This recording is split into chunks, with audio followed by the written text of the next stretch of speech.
Welcome to the Hamumu Halloween Home Horror Hoedown, the podcast where we watch scary movies so you don't have to. From award-winning to completely unknown, we take them all way too seriously. I'm your host, Mike Hommel. And I'm your host, Solange Hommel.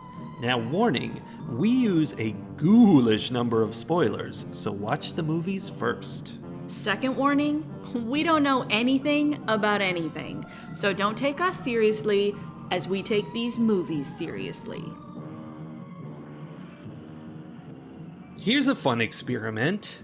Yes? Let's watch a movie, Okay. not take any notes, Oh, not no. even know in advance that we're going to be covering it on our podcast, Oh, you've lost me. then wait 2 days, 3 days, Yep. and then do a podcast about it. This is not gonna go well.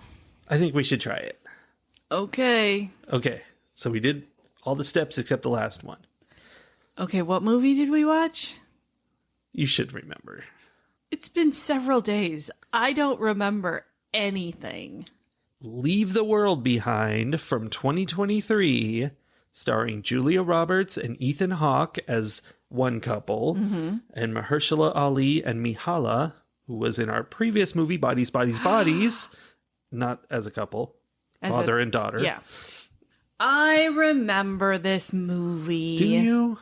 I remember some things about this movie. What I remember about this movie is that Ethan Hawke and Julia Roberts are this like wealthy white couple who have, high-powered jobs, and they take their two kids on vacation, spur of the moment. Very spur of the moment. To this like VRBO style thing where they rent somebody's house and they're on the beach and they're hanging out. And then things start happening in the world, Everything gets weird. which are weird. And then Myhala and Mahershala Ali show up and they're like, this is our house. We need to stay here. Things got weird and we don't have anywhere to go. You need to let us in. We'll still let you stay here. And it's all weird from that point because they're like trying to figure out who's up to what. Yeah, that's definitely an element, but there's also the element of what's up with what around here. Sure, because like phones don't work, the TV's not working, which sends the daughter of the one couple into a straight up spiral because she can't watch the finale of Friends. Yeah, which this is set in the present. She's watching it on Yes. YouTube or whatever. Yes. But like they cannot communicate with the outside world. And all they get a little bit of information from this dad and his daughter who show up, but they aren't sure that information is trustworthy. Yes, there's some question about who is this guy and did they even drive here, which is a weird concern to have. It very much addresses the like sublimated racial tensions that percolate to the surface very quickly when people are in stressful situations. Mm-hmm. Especially when they're Julia Roberts. She's pretty Karen in this movie. Pretty Karen. Pretty Karen. Remember that one? Big mistake. You tried to take your VRBO home back while I'm still renting it. Big mistake. I need to talk to the company. So weird things happen, starting with an oil tanker just starts coming at the beach they're hanging out on, and they're like, oh, isn't that funny? It's getting closer. And then after a while, they're like, oh, it's really getting closer, and everybody starts running, and indeed, it crashes on the beach. Very exciting. Turns out it is one of many tankers and boats that are beaching themselves along the coastline. Like whales. Like whales. They're just, it was very much they're like a whale. fed up. I stand behind that word choice. It's fair. Yeah, that's a thing that happens. Now, later we also find out that another thing that's happening is that planes are falling out of the sky. They are indeed. What's weird to me, well, there was a lot that was weird to me about the whole plane thing. Yeah. But when I'm thinking about it, why did the tanker thing happen so much sooner than the plane thing? Like, wouldn't a plane fall out of the sky a lot faster than a tanker would run up on the beach? It did take the tanker a while. But, I mean, maybe, they were where they were. There was a tanker there. There were no planes there. And then later a plane got there. I'm just saying, like, let's say everything, I mean, maybe it didn't all happen at once. We never do find out what's happening out in the world, because this is very much one of those movies where it takes place in a very specific bubble and you don't really know what's happening outside. And that's actually kind of the premise, at least if you believe the theories being presented by the characters. They're like, this is a thing where we are not allowed to know what's going on outside, and that's the problem. So, but what I'm saying is, like, if it just happened where the satellites cut out and that impacted planes and boats, it would have impacted planes faster than boats. It wouldn't have been like a boat ran aground one day and then the next day planes start crashing. Yeah, I can see that is a big problem if we are to accept the theory, because it was the next day, right? It was very much the next day. Yeah, it wasn't the first plane, but anyway, forget previous planes, doesn't matter. A plane crashed the next day, which means that somebody took off in that plane, that at some airport, they were like, oh, flight 17, everybody get on. We're going to fly, from Boston to New York. And so things were normal in Boston or wherever. I feel like this is a plot hole. I feel like this is not, they didn't think that through in terms of like, what's really going on? They were just like, here's an exciting scene where they don't know what's happening with the boat, and then the boat happens. And then later, here's another exciting scene where he's like, why is my friend's house all destroyed? And then he walks to the beach and he's like, oh my gosh, a plane is crashing. And then he suddenly notices that the entire beach is littered with planes that have crashed there. Yeah, there are things in this movie that are so fantastical and surreal that it's wrong. Like, it puts this movie into kind of a fantasy, allegorical kind of territory. But I was thinking earlier that that's not okay. You're not allowed to do that. Oh, that's quite a statement given what I'm about to say about that. You're not allowed to do that unless you make it more clear. Like, if your movie looks like reality and then somebody doesn't notice an entire beach full of planes parts all over it, that's wrong. Whereas if your movie was, introduced with bouncing pink unicorns and then someone didn't notice a beach full of plane parts, okay, that's clearly something weird's going on. They don't set up your expectations properly.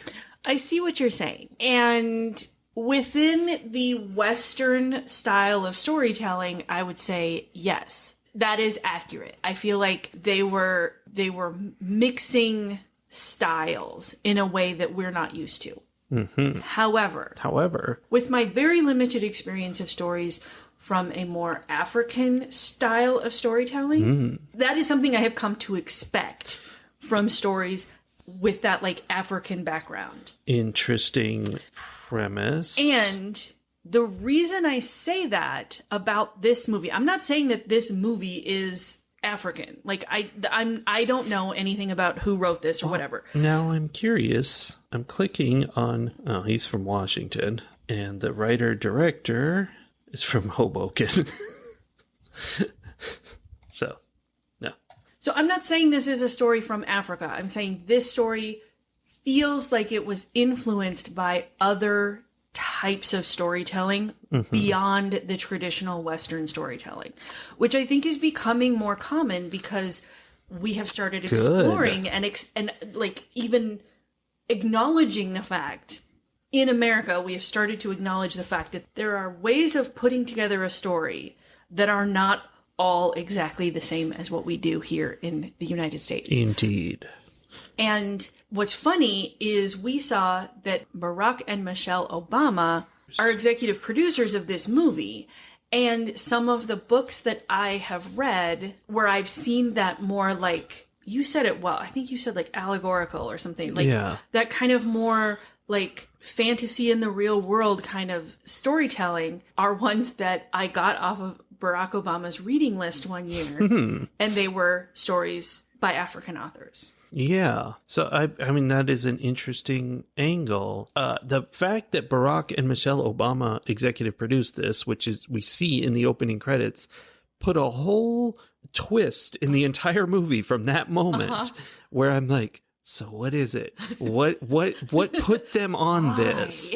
And I have some thoughts on that probably for later, which go into what I think this movie is about, because that's how I feel. Like if Barack and Michelle executive produced a movie, it's because it's about something that they want to put out in the world. These are smart people who make smart decisions and are very intentional about what they put their name on. Yeah, they're not the kind of people who'd be like, ooh, I'm going to make a cool horror movie. Right? I had that same thought. I saw their names and I was like, oh, this movie is going to be a whole thing that I didn't even realize it was going to be. Yeah. Like, after watching the trailer, I was intrigued by the premise as like a thriller. Mm-hmm. And then I saw their names and I was like, oh, damn. What's going to happen? What's happening? Indeed. Okay, so tell me, I think rather than go into the whole storyline of this movie, I think we should talk about to do that. What do you think it means and why do you think they put their name on it? Well, I had a whole thought process this morning in the shower because I was like, initially, there's definitely a part of this movie that is about community and building connections and how it's, better to do that than silo ourselves off and be separate. That's something this movie is saying. And, because part of the movie is about these people are being cut off from the world, and isn't that terrible? Like, we all should be connected. And they have to rely on each other, whether they want to or not, whether they feel like they should trust each other or not. And there is a lack of trust from both directions, specifically from the two women in the movie. Yeah. They rubbed each other the wrong way from the very beginning. And I think a lot of that, like, there was a lot of interesting, like, cultural and racial stuff that went into that rubbing each other the wrong way piece.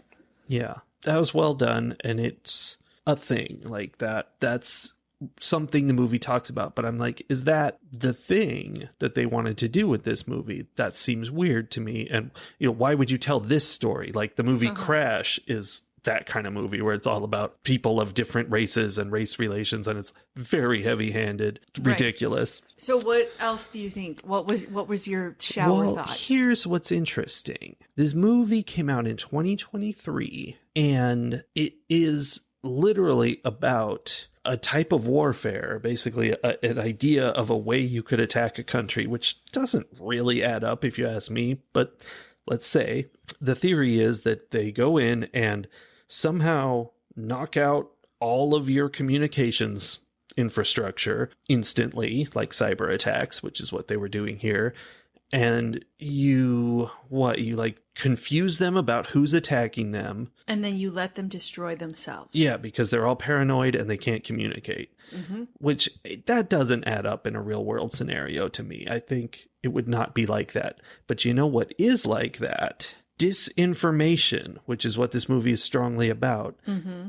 I think that's what they're trying to talk about here. They're trying to say, look, people, disinformation is happening, and you have to think about where you're getting information and who you're getting it from and what you can trust. And I think that's because of what we went through in 2016 and 2020 and how that's continuing, and Russia continues to hack us and hack our people. I think they wanted to put out a horror story that was the disinformation.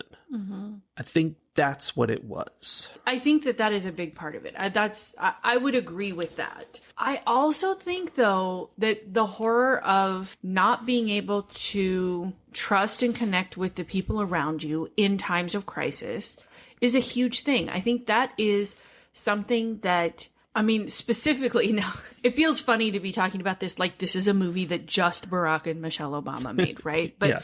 But the question is, why did they choose to produce it? Right. I think that having been president and having been privy to all of the things that he is privy to as president, that the rest of us will never truly understand. Like the official plan he found for conducting warfare in this way. I think that he has a unique perspective on what it means to not be able to rely. Like he can see the realities of, like, these are some of the things that could happen to us that most people in our country just blithely ignore, right? Yeah. We have the privilege of ignorance and bliss in this sense. And he's like, there are a number of things that could happen. And if the people of this country turn on each other rather than relying on each other in those moments of crises, then that's it. We're done. That's the end of us. And I think that is I think that is also horrific. And then a third piece of it is the horror of, we have been experiencing cyber attacks in this country. We have been seeing over the past several years a multitude of times when institutions that we think of, or systems that we think of, that we don't even think of, systems that we rely on every day without thinking, have been hacked in some way by some nefarious force. Mm-hmm. Whether that's a chaos demon hacker trying to show, like, look what could happen, with no like real bad intent, but like doing something to show what could happen, or outside political forces trying to, you know, sow disinformation and stuff. Yeah. But we've seen our airlines get hacked. We've seen banks get hacked. We've seen medical things get hacked. All of that's happening. All of those things are happening. And then we continue to consolidate power and control into fewer and fewer hands. And so now, like, Elon Musk owns all the satellites. Yeah. He doesn't even have to get hacked. He just shuts them down if he doesn't like you. He's already been hacked. Yeah, he's mentally hacked. That man's brain has been hacked. Yeah. And so, like, you know, never mind the fact that X is surely a Swiss cheese of he fired all the security people. Security holes. But, like, it wouldn't even need to have security holes because they've also psychologically hacked the guy who's at the controls. Like, yeah. I think all of those things together, you take them all together and you're like, ugh. I felt very precarious at the end of this movie. Sure. I think you have touched on something that maybe is even a more obvious reason why they would support this. It's that kind of cheesy thing of just, why don't we all get along? The Obamas of being cheesy. Yes, because they come from an older time when it was possible for people to get along. And they're like, stop the division. We are in grave danger if we can't rely on each other. We need to trust each other, whatever our difference is. That kind of thing. I mean, I think that is a thing that they both definitely advocated for and championed. This idea of, you know, Michelle Obama known for, when they go low, we go high, right? Like, that is definitely a thing that they have supported and championed for a very long time. Now, it's interesting to say that now, a few weeks, a month, I don't remember when the Democratic National Convention happened, but like maybe 2 or 3 weeks after Michelle Obama gives this speech at the DNC about She's how, like, never mind, we're done with that strategy. Like, now we're going to cyber attack them. There's a level of low where we stop going high. Yeah. And then, like, just having just watched the debate between Trump and Harris last night, Harris is also like, we're done going high. And she's not going low, but she's definitely not tolerating the BS the way it has been in the past. Yeah. So that it was very interesting to watch this movie within the context of the current political climate, which is chaos, and which, like, the idea that this sort of thing could happen, this movie was actually scary to me. Yeah, I think in a way that a lot of horror movies are not. This was one of the more unsettling movies we've seen. And it just, like, had me on edge most of the time because it did a really good job of, here's a weird thing happening, here's another weird thing happening, here's another one. What ties all these together? Why are these happening? And you have to try to figure it out. And that's very fun. You know, I like a mystery. And it always felt very weird and how could that possibly be? And it did all tie together, except I have issues with all the animals being crazy. I know half of what happened 2/3 of what happened all comes down to this microwave weapon, that it uses very loud noise to heat up the air, basically, and just mess you up. And that explains basically everything. It's like that causes you to have like radiation poisoning type symptoms. It causes the boats to screw up, although I think that was more about hacking. It causes the animals to freak out and, get messed up about what they're doing. And it felt like a movie where the only real answer could be aliens. But instead, it was just this beam that somehow travels whatever distance, because we have no idea where it came from. But it was so loud that they couldn't stand to hear it, and their windows were shattering. I think that that's more of that kind of surreal storytelling choice, where the idea of this is so big. Like, this is Stephen King big, right? Yeah, like, it's pretty Stephen King-y. It's a premise where, like, to fully explore what's going on and to really delve into, like, what would happen with the animals and what would happen with the different groups of people in rural and city, and, you would end up with a Stephen King, the Stand length novel, right? And instead of doing that, and this still was a long movie. It was quite long, 2 hours and 18 minutes. But instead of, like, delving into all the little details of everything, they really were like, animals got weirded out, and here's one example, and we're going to ignore all the other animals. Except that flamingos showed up in their pool. Right. Super CGI flamingos. Yeah. There was not a real feather about any of those birds. No. But, like, they're like, we're going to show you what happens with the deer, and the deer are acting super weird, and then we're just going to let you extrapolate that to the rest of it. And that was sort of how it was. It was like, we're showing you this one little microcosm of, like, these two families coming together and what they're facing, and we're going to let you extrapolate what's happening in all the other houses and all the rest of the world. And I like that kind of story where, don't worry about that. Let's see it as it affects these people very personally. That's a better story than the global thing where you have, like, military high command in the bunkers going, what are we gonna do? And sending out orders. Like, that's not interesting. I don't know. I still think The Stand is one of the best books I've ever read. The Stand is mostly not that, though. It destroys all of that and just leaves you with people individually crossing the country. Well, okay, so the thing about it is that, like, Stephen King does that. He tells this story, but he tells all of the stories. Like, he's like, here, I'm going to tell you about this family, and then we're going to, go to the other side of town, and I'm going to tell you about this other family, and then we're going to go over here to this other city entirely and tell you about a couple families there. Like, he puts the story together by bringing all the different people and telling the individual stories that weave into the whole thing, whereas this was just one of them. Yeah. But I don't know. I thought it was very interesting. And I was okay with not getting too hung up on the details. The plane thing, I didn't notice all of these plane parts. That was crazy. Was wild to me. It was this scene where he walks out onto the beach. He sees a watch in the sand, and he's like, what's that watch doing there? So he's looking out from land towards the ocean. And he walks out. We're doing it too. We see a spread of beach that's completely empty except for this watch. He goes, ooh, a watch, because apparently he really wanted a watch. Pulls it out of the sand, and lo and behold, it's attached to an arm that is severed from a body. And then you blink, and then suddenly there's a whole body there. Like, not like the whole thing was buried under the sand so that only the watch was out. And then the next moment, there's a whole body on the beach. I think that body wasn't under the sand. I think it was just out of our view. I think he was tunnel visioned because in. The arm wasn't attached. Yeah, he was just tunnel visioned in on this watch. He's like, gotta have a watch.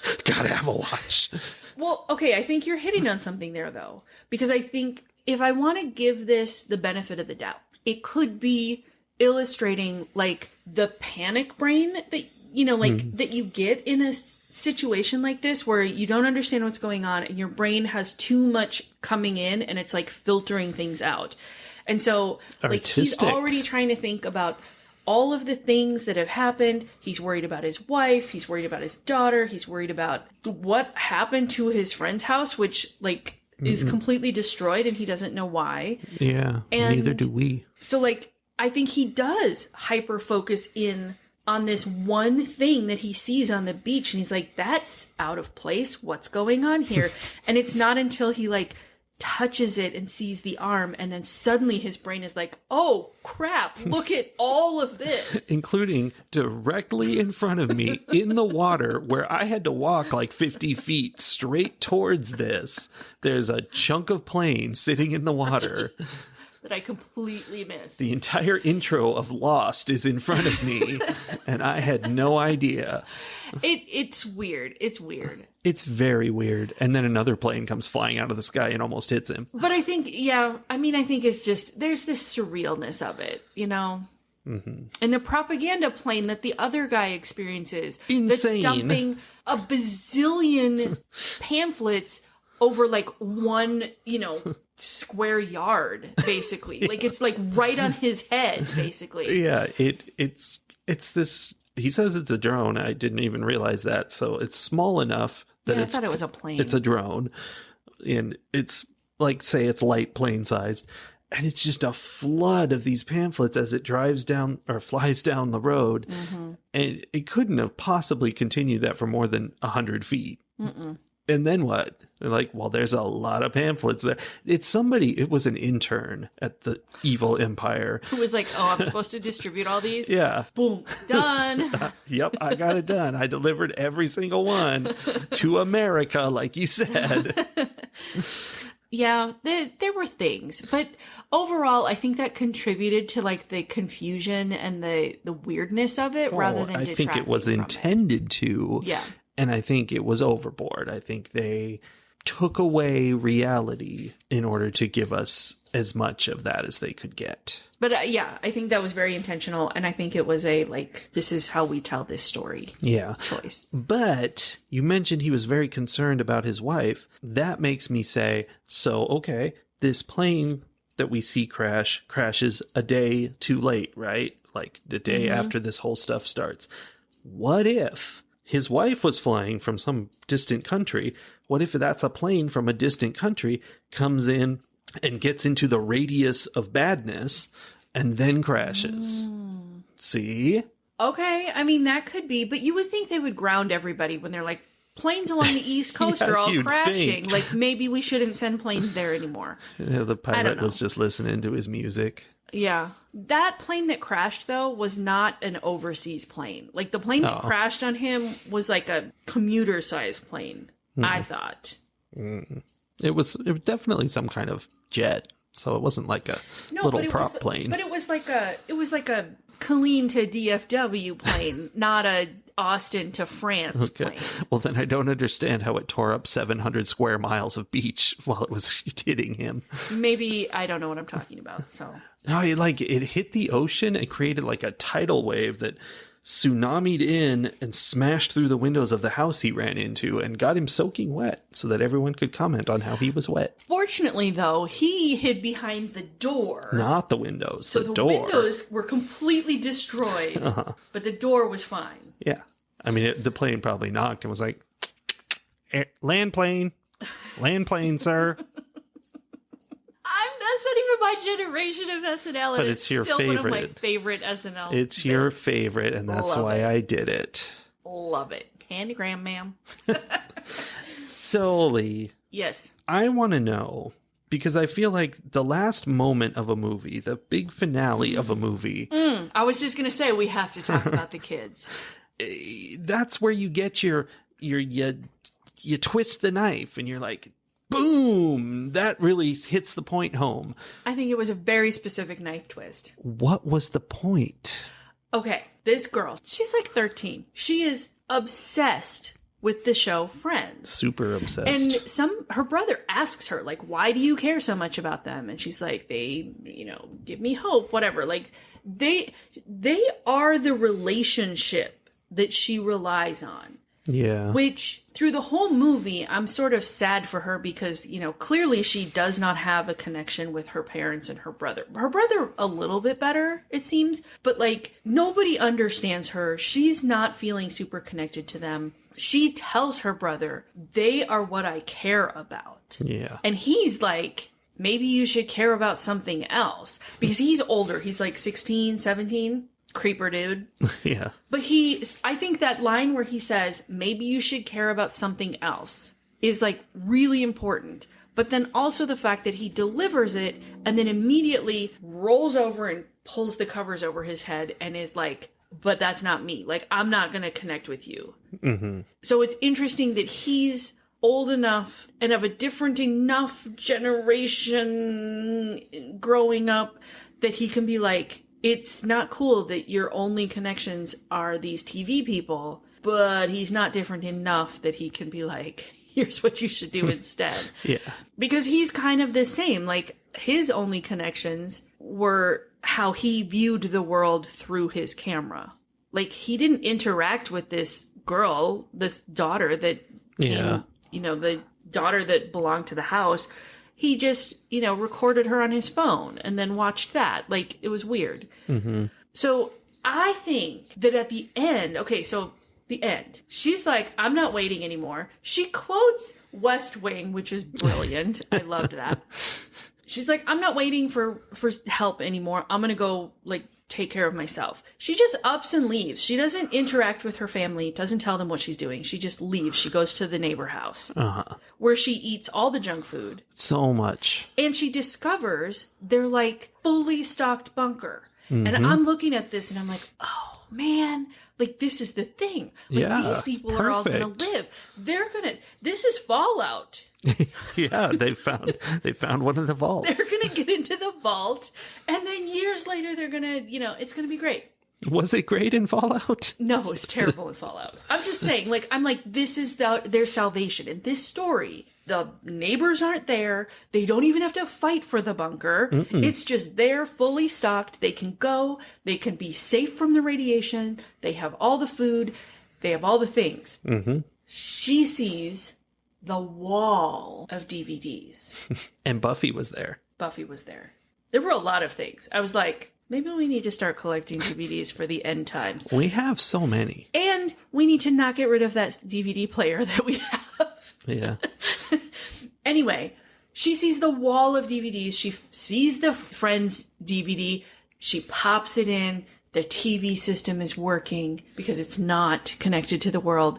She turns it on and she starts watching the finale of Friends. Mm-hmm. And to me, that was, if we don't fix the connections that we have with this young generation, which we're all saying is going to save us, if we don't fix that connection, they're not going to save us because they're not going to know how, and they're not going to know that they should. Or maybe they're going to take the bunker for themselves and leave us out of it. Well, they're going to be so disconnected from humanity and so connected to these fictional characters that's all that's going to drive them. Like, she could have watched that episode after she went and got all the human beings she knows. For real. But she didn't. She's just like, I gotta see this right now. Yeah, this is what I've been waiting for this whole time. So I feel like it was a very specific message of like, we have destroyed the youth in a way that is going to destroy us.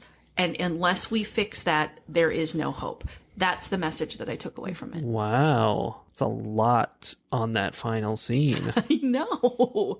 What do you think? I didn't. I was like, this is how they're ending this? She's going to watch Friends?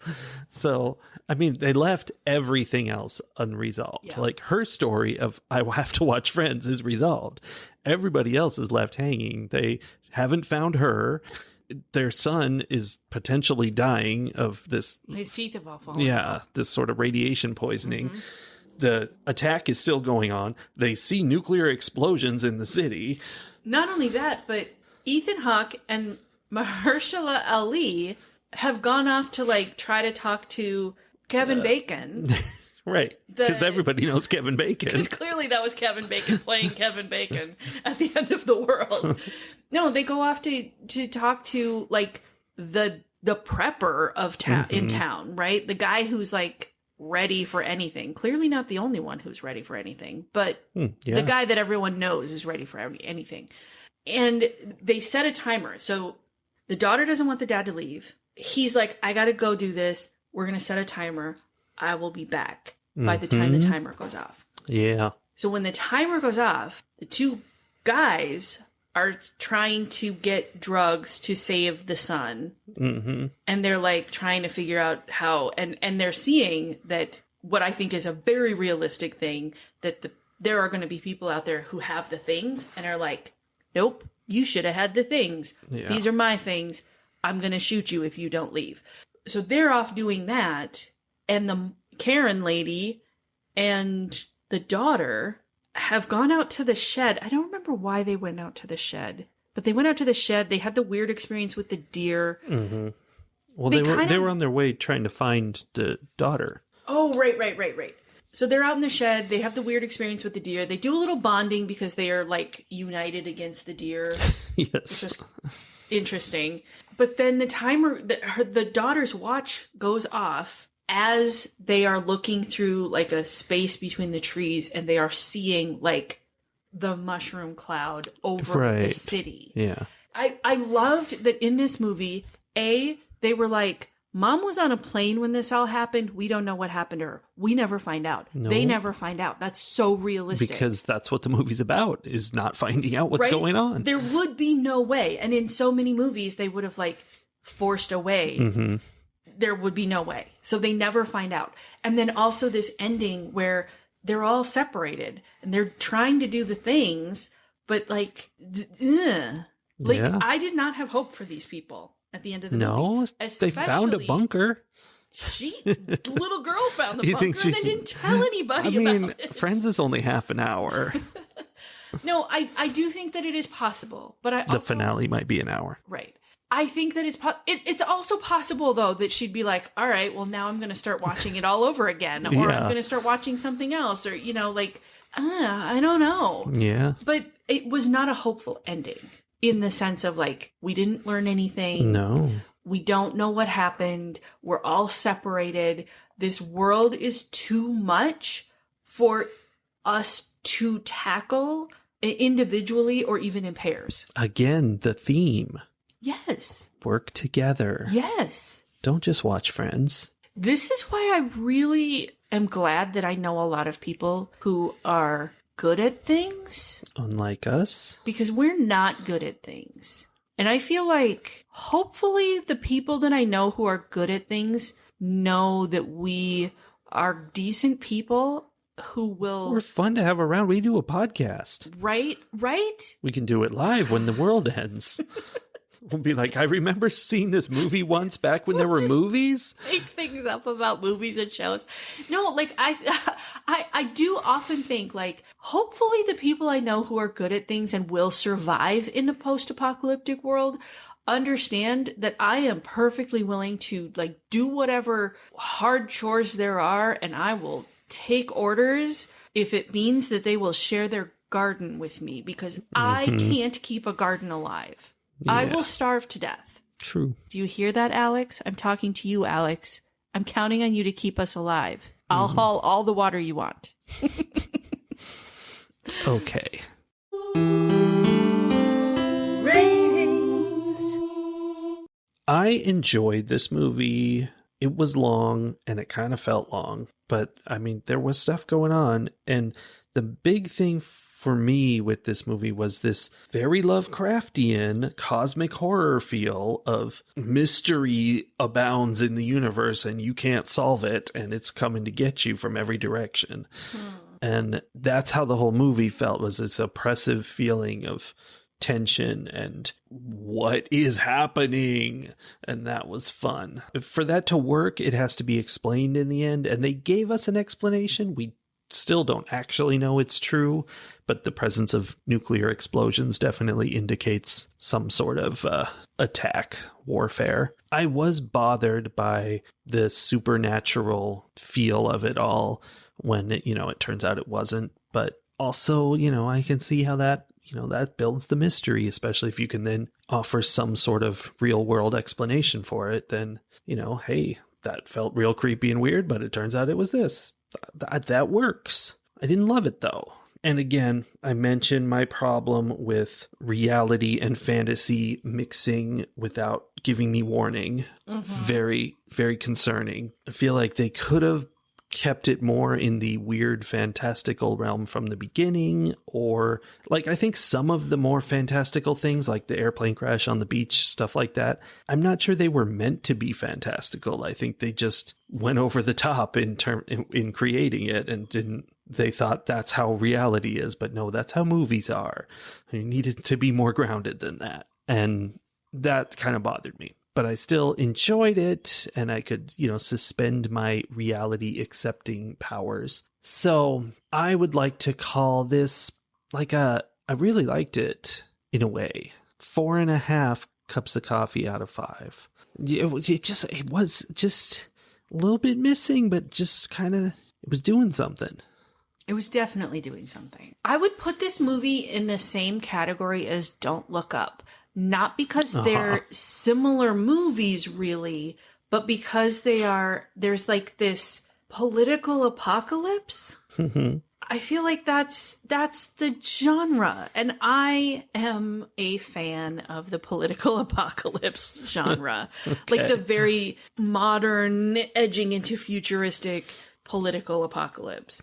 It's very specifically connected to the major political issues of the time. And it feels different. Like I know that Don't Look Up is about climate change, right? Like that's a very specific thing. That's very environmental. That should feel like an environmental horror, but it doesn't. It feels like political horror. Yeah, because it's about not listening to experts and all that.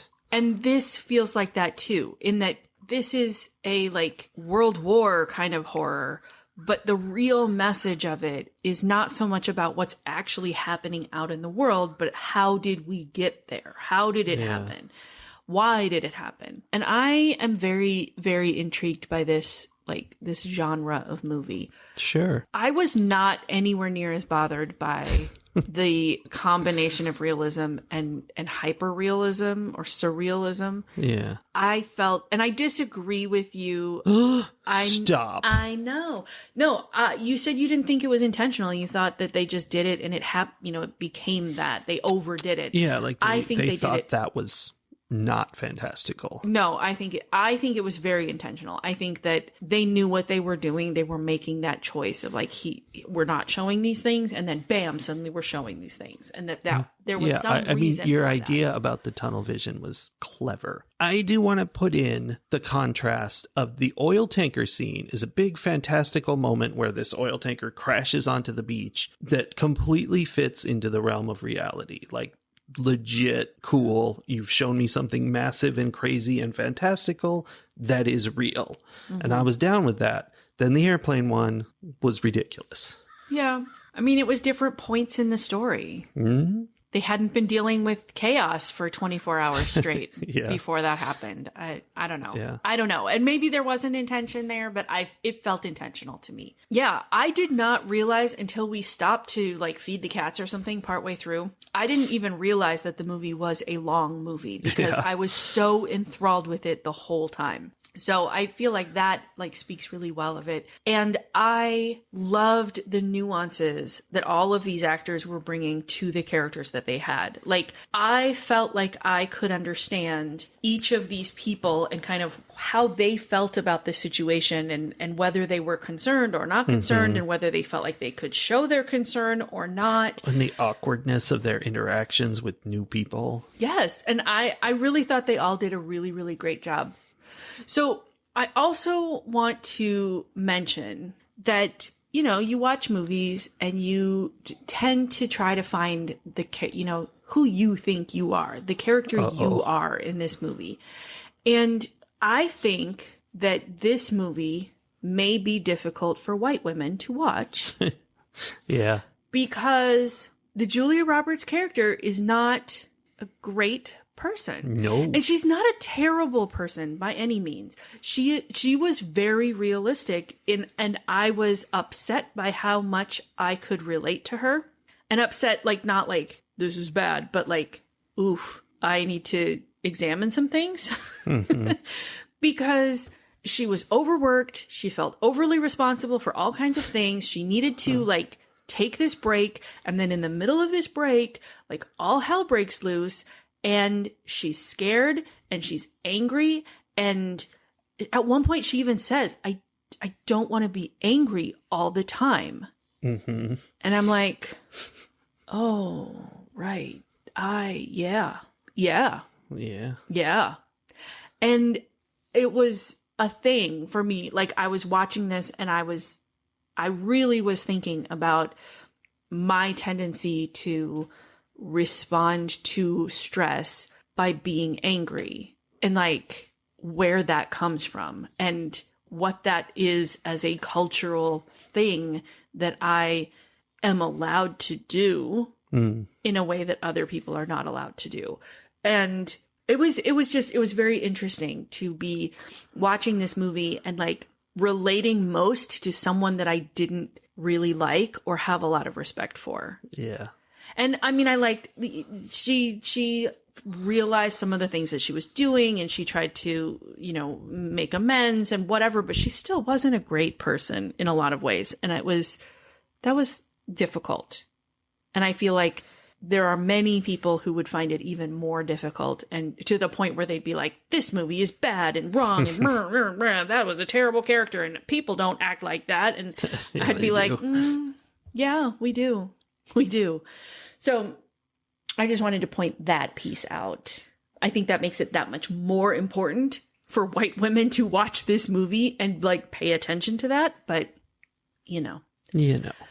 All of that being said, I think I am going to give this movie 5 coffee cups out of 5. I thought you would. I really liked it, and I think it has some very interesting messaging, and I think it is going to be underappreciated for what it was because it has too much truth in it.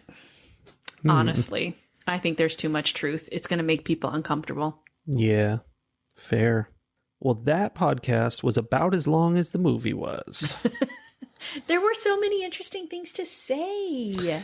I thought of some others a minute ago, but I'm not going to say interesting, them. But they were about interesting things. We're not interesting. Okay. So we'll see you all next week because we got to get out of here. That was ridiculously long. I'm sorry. Okay. Bye. Bye.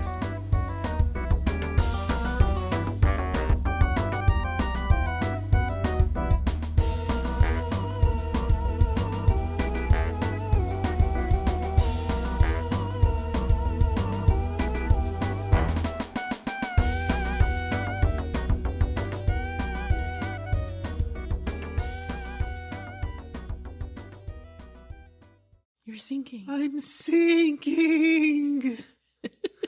It's a slow fall. You're getting shorter and shorter.